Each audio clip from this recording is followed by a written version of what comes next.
Hi, today we have Volkswagen Vento, or somewhere known as Jetta. I'm going to show you how to change the clutch. First we have to strip down some things. We have to remove the wiring, have to remove the slave cylinder for the clutch, cables for the gear change, the starter motor, reverse light switch, and instrument panel speedometer.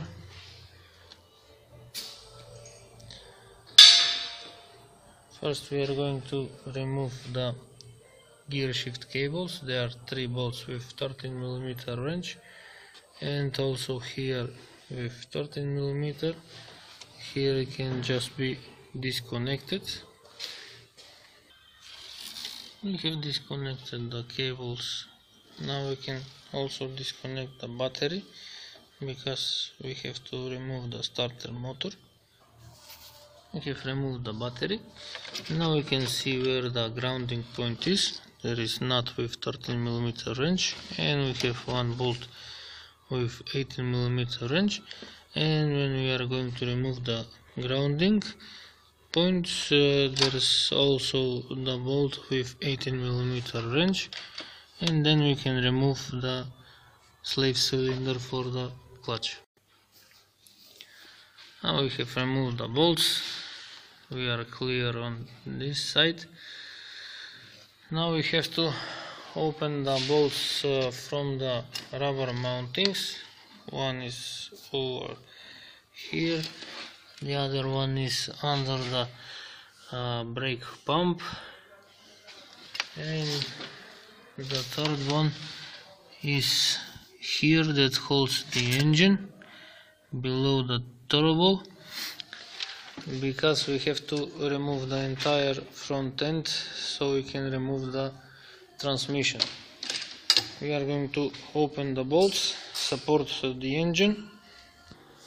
Now we have removed all the bolts from the rubber mountings. That one is on the transmission.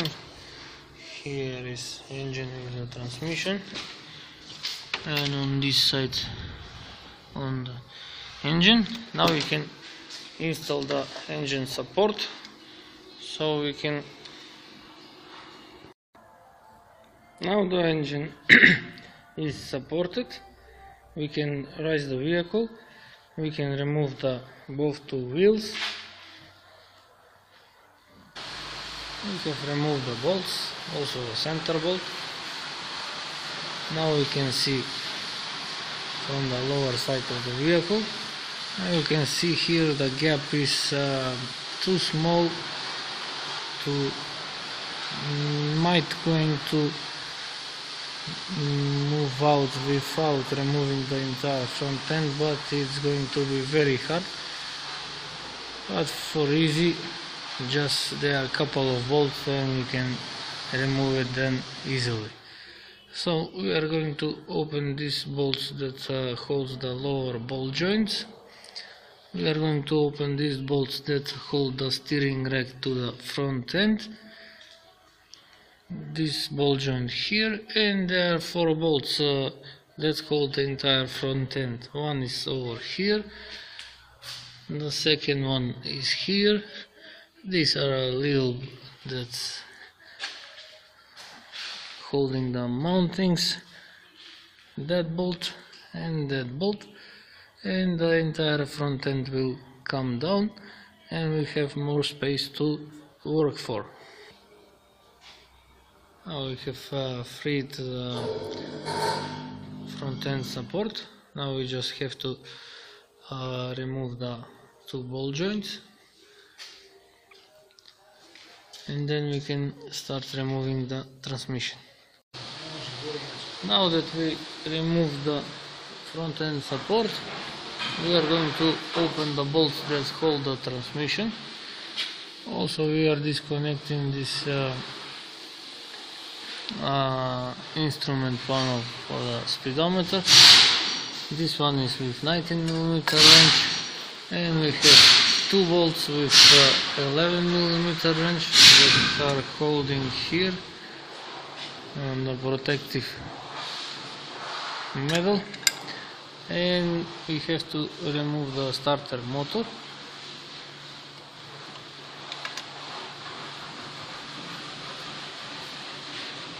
And also we have to remove this aluminium mounting with 3 bolts with 13mm wrench, because it's going to, so we can remove easily the transmission. We have removed the mounting, also we have removed the starter, and we have removed the bolt that is holding to the rubber mounting. We have removed the metal cover and the flywheel. We have removed the last bolt. We have pushed the transmission a little, so everything is now freed, and we can remove the transmission. Now we have lowered the transmission. We can see the clutch. Now we are going to open these 6 bolts with 12 angle 9mm wrench. We have removed the clutch. You can notice there are blue lines on the flywheel. That means that the clutch was slipping and it was making a bigger hit. That's why it's blue. We have blue spots on the flywheel. Here is the clutch disc.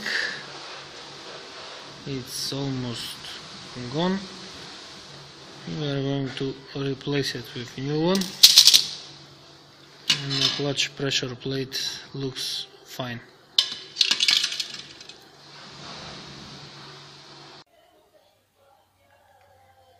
Here we have a new clutch disc.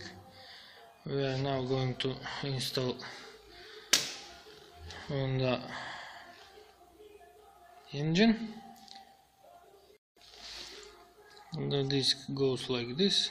This side goes to the transmission.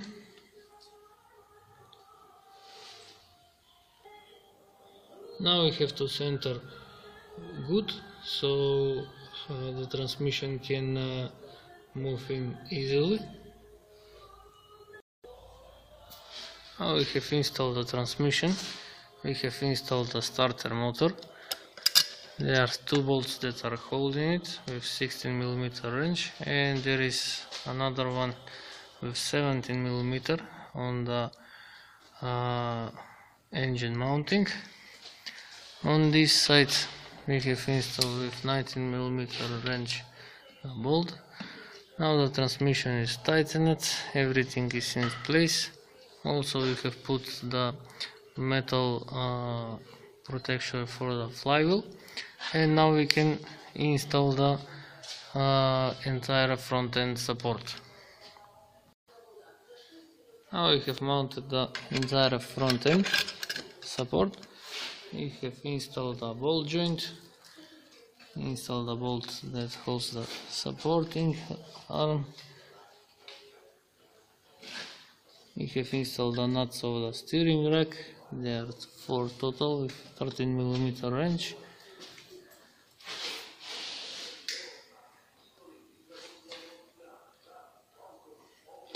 So now we can lower the vehicle and finish the work on the top of the engine.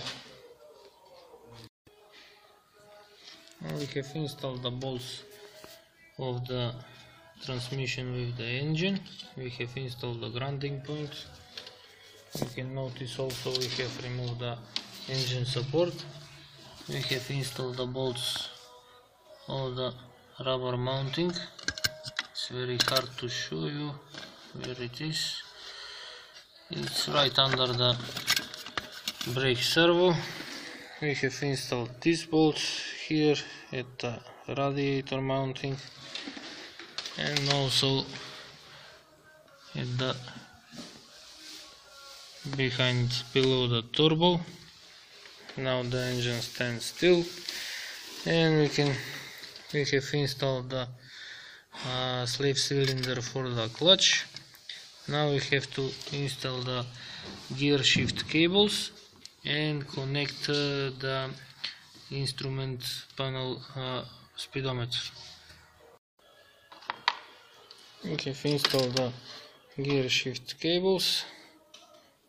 Now we just have to finish the wiring, install the battery, and then we can start the engine.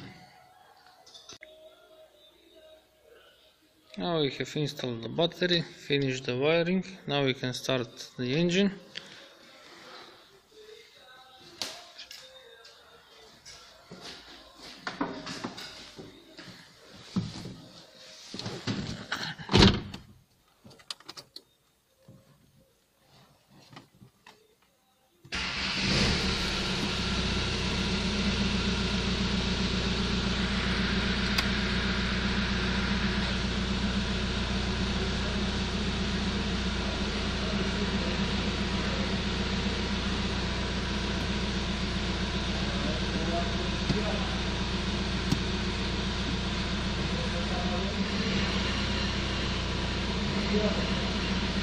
The clutch is working fine, so that means that we are finished.